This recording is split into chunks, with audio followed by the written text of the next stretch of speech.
Hello everyone, it's Seth, probably better known as Saffron Olive, and it's time for another edition of Against the Odds. So last week on our Against the Odds poll, we had an all artifact poll, and in the end, it was the newest artifact on the poll, Throne of the God-Pharaohs, coming in first place. So this week, we are heading to Amonkhet Standard to see if we can drain our opponent out of the game on our end step with the help of Throne of the God-Pharaohs, with a sweet combo with Cryptolith Rites.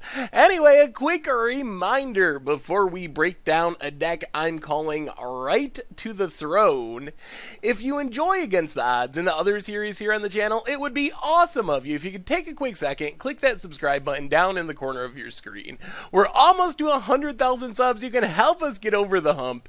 Anyway, let's talk Right to the Throne. So, of course, the namesake card, Throne of the God-Pharaoh. 2 mana, legendary artifact. At the beginning of our end step, each opponent loses life equal to the number of tapped creatures we control. So, obviously, Throne of the God-Pharaoh wants a couple things. It wants lots of creatures. It wants the ability to tap those creatures. Of course, we can just attack, and if our opponent doesn't have blockers and so forth, we can get them tapped that way, but a way to tap them without attacking is ideal, and that's kind of the main thing we're looking for. So many creatures and ways to tap them. So when it came time to build the Throne of the God-Pharaoh deck, I went through a bunch of different options. So one of the things that I considered was Rise from the Tides, which you could play like a mono blue Brain in the Jar type deck where you play a ton of instants, get them in the graveyard, draw a bunch of cards, stick a Throne of the God-Pharaoh, and then Rise from the Tide is going to make a ton of tapped zombies.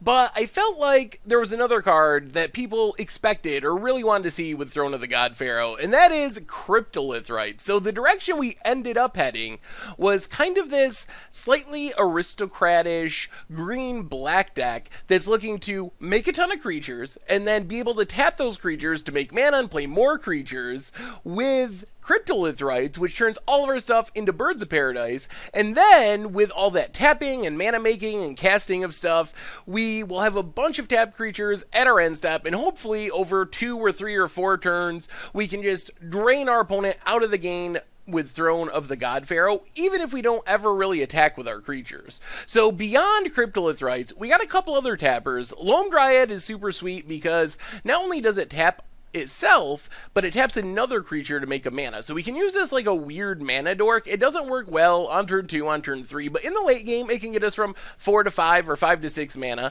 and it does give us 2 tap creatures. So even though it's super slow, we can tap it and not use the mana, tap another creature, and just drain for 2 on our end step with Throne of the God-Pharaoh. Viaparishi Sage Lifecrafter also taps itself, and it taps itself to make tokens. So little tokens for more mana, bigger tokens. But the idea here is not only is it a tap creature that doesn't have to attack, comes down on turn 1, so it gives us something to do early. We can tap it to Cryptolith Rites to make mana, but it also makes more creatures that we can then tap to Cryptolith Rites to get more drain triggers and so forth. Only a 1-of because it's legendary, but kind of spicy.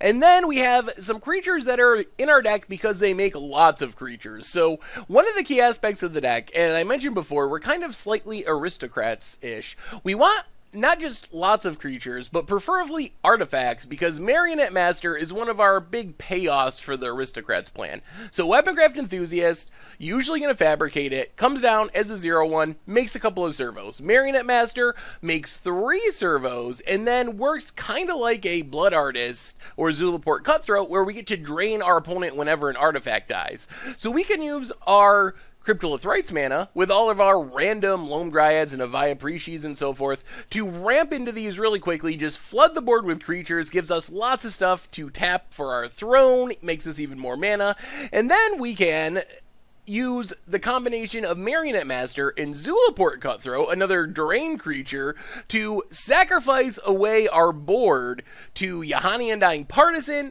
and Bantu the Glorified. Yahani is more the combo piece because it can sack for free.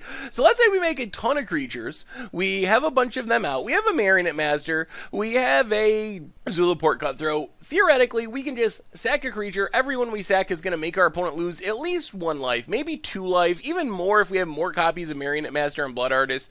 Bantu takes advantage of the fact we got lots of disposable creatures, so it's a pretty big threat. It can get in for 4 damage with menace, hard to deal with, and we can do some slow sacking and scrying type stuff going on. And our deck really values having creatures because our card advantage engines mostly care about creatures. So we have like 29, I think, creatures in the deck. It's a pretty high number, and that's because we really want Duskwatch Recruiter and Vizier the Menagerie to be good. So Duskwatch Recruiter is absurd in our deck because when we're not winning the game with our Cryptolith Rites, we can use all of our creatures to activate Duskwatch once, twice, 3 times a turn, which gives us more creatures to then activate even more times and gives us more tap creatures for Throne of the God-Pharaoh to actually win the game. Vizier, on the other hand, lets us play creatures off the top of our deck. So it's kind of like Duskwatch in that sense. It doesn't dig as deep. It's a bigger body, but it gets through cards on the top of our deck, kind of like drawing a card. And since we have so many creatures in our deck, we're kind of like 50-50 almost to hit a creature on the top of our deck with Vizier. And then our backup card advantage engine, Tireless Tracker, no real specific purpose, just a very powerful card, works well on the curve. The clues do work well with Marionette Master because it's when any artifact goes to our graveyard, we get to drain our opponent equal to its power. So every time we sack a clue with the Master out, we can kill our opponent. In theory, we could even put all of the +1/+1 counters on Marionette Master, and then each clue we sack is 4 damage and kill our opponent that way. And then last but not least, just some Fatal Pushes. Works well with all of our sacrifice stuff, and just a really strong removal spell. So kind of to recap, what we really want to set up is Throne of the God-Pharaoh for draining, Cryptolith Rite so we can tap all of our creatures for mana, and then the big payoff/combo is to get like 8 or 10 creatures on the battlefield from all of our token producers and everything. We tap them all, we go to our end step. On our end step, we're going to drain our opponent for 8 or 10 or whatever life, equal to the number of creatures we control. And then theoretically, we can use our Yahani to sacrifice all of our creatures to get in the last 10 points of damage. So in theory, the combination of the Aristocrats plan with the Cryptolith Rites Throne of the God-Pharaoh plan could just 20 our opponent out of nowhere without even attacking, all in one turn. So that's kind of the most powerful or exciting thing our deck can do. As far as the mana base, Westville Abbey, back up Payoff. We can flip it around into an Ormondal. It's huge. Another sack outlet as well. Blooming Marsh and Hissing Quagmire for duels. A couple of Evolving Wilds. And then some basic lands. In the sideboard, this is kind of our aggro package. Fatal Push for more removal, Aethersphere Harvester, gains us a bit of life, great at blocking Heart of Hurons, and a Kalitas for more lifelink. And then against control decks, we can bring in a couple of Planeswalkers for more resilient threats that live through wraths and whatnot, Transgress the Mind to pick apart our opponent's hand, and then another Tireless Tracker. And then, last but not least, we have a couple of Manglehorns to destroy artifacts, makes our opponent's Heart of Hurons come into play tapped and so forth. So just kind of general value, not as good with Marvel gone, but still a very reasonable card. And that is right to the throne for Standard, and that's our Against the Odds deck for this week. So is this going to work? I think it actually could be decent. We have a lot of pretty decent cards.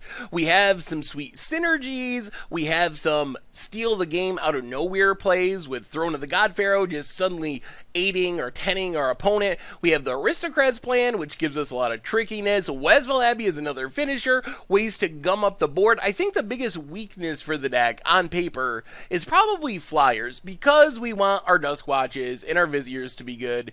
We're not playing a lot of removal. We're not a very controlling deck. We're trying to do it all with creatures and just a little touch of removal in the Fatal Pushes. So we are probably going to have a hard time if our opponent has Heart of Hurons, Aethersphere Harvesters, especially before sideboarding.